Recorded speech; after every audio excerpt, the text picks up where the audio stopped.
But sensitization, consultations and further reporting from me will continue.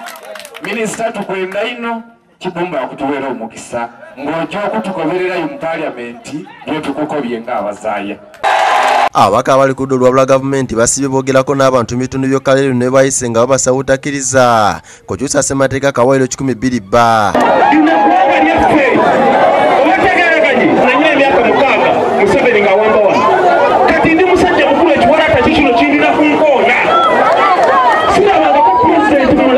Yombaka wa Kyadondo East Robert Center mu Kyagulanyi asoose kuyimbira mu bantu ng'obwedde ayimba bamugegenya nga aliwo n'abantu abalabiddwako nga bamukuba ebifaananyi.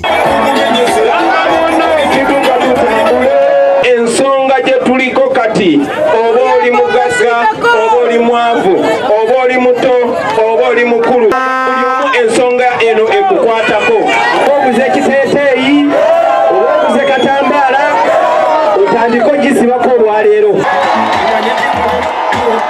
Ababaka abalala nabo boogeddeko eri abantu nga mbano mbaddemu Alan Sewanyana owa Makindye West, Robert Centenary ow'Ekasese Road Mayor, Saalongeri Yasi Lukwago. Tuuka mu parliamenti, sipiika wa parliamenti ne babaka bannaffe tubagambe ki? David Sekayombya, Ivan Lubega bakusakidde eggulire lino ku lwa Bukedde TV.